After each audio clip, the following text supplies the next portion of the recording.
Sistem gerak manusia dibentuk oleh rangka dan otot yang terdiri atas sistem gerak pasif yaitu tulang keras dan tulang rawan, sistem gerak aktif yang terdiri atas otot. Rangka memiliki beberapa fungsi. Kerangka manusia dapat dikelompokkan menjadi 3, bagian tengkorak, bagian badan, dan bagian anggota gerak. Pada bagian tengkorak tersusun dari tulang pipih yang berfungsi sebagai tempat pembuatan sel-sel darah merah dan sel darah putih.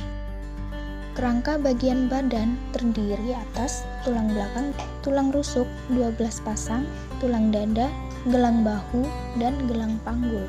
Bagian anggota gerak atas dan bagian anggota gerak bawah terdiri dari tulang paha, tulang tempurung lutut, tulang betis, tulang kering, tulang pergelangan kaki, dan tulang jari kaki. Proses pembentukan tulang rawan dibentuk oleh jaringan mesenkyr. Tulang yang berisi pembuluh darah kapiler, arteri, dan vena membentuk sistem hafal mengangkut fosfor dan kalsium menuju matriks, sehingga tulang menjadi keras. Jenis tulang terdiri dari tulang rawan yang bersifat lentur. Tulang keras atau osteon adalah tulang sejati yang bersifat kaku, bisa bergerak jika digerakkan oleh otot. Bentuk tulang terdiri dari tulang pipa, tulang pipih, tulang pendek, dan tulang yang tak berbentuk.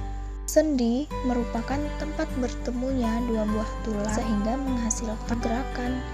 Jenis sendi terdiri dari diartrosis dan sinartrosis atau sendi mati. Otot disebut sebagai alat gerak aktif yang fungsinya sebagai penggerak tulang-tulang sehingga menghasilkan sebuah gerakan. Mengandung protein kontraktil untuk memanjang dan memendek. Jenis otot terdiri dari otot lurik, otot polos, kemudian otot jantung. Sifat gerak otot antagonis adalah gerak dua otot yang bekerja saling berlawanan. Gerak sinergis adalah gerak beberapa otot yang saling bekerja bersamaan, sama-sama berkontraksi dan sama-sama berelaksasi. Contoh, gerak otot pada tulang rusuk yang bekerja sama.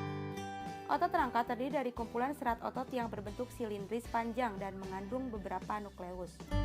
Otot rangka akan berkontraksi dan berelaksasi ketika menerima sinyal dari sistem saraf. Neurotransmitter merupakan tempat pertukaran sinyal, disinilah tempat terhubungnya bulb sinaptik akson terminal dan serat otot. Serat otot terdiri dari banyak miofibril.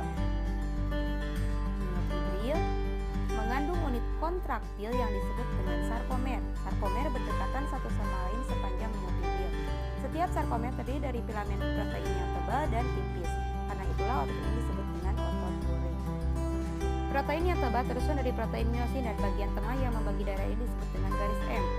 Filamen yang tipis tersusun dari protein aktin. Nah, karena itulah sarkomer dapat memendek pada kedua sisinya. Setelah filamen digambarkan sebagai pergeseran, sebenarnya filamen miosin benar-benar menarik aktin sepanjang panjangnya. Cross bridges atau jembatan yang menjadi penghubung aktin dan miosin mengarahkan tenaga untuk bergerak. Inilah yang disebut dengan mekanisme kontraksi otot.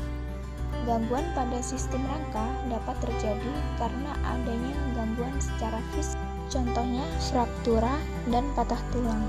Gangguan fisiologis pada tulang dapat disebabkan oleh kelainan fungsi hormon dan vitamin. Gangguan tulang belakang seperti skoliosis, kifosis, lordosis, dan subluxasi. Gangguan persendian terjadi karena sendi tidak berfungsi dengan normal. Contohnya di reumatoid, osteoartritis, dan gautratitis. Gangguan pada sistem otot, kram, nyeri otot, polio, kejang otot, tetanus, dan stip.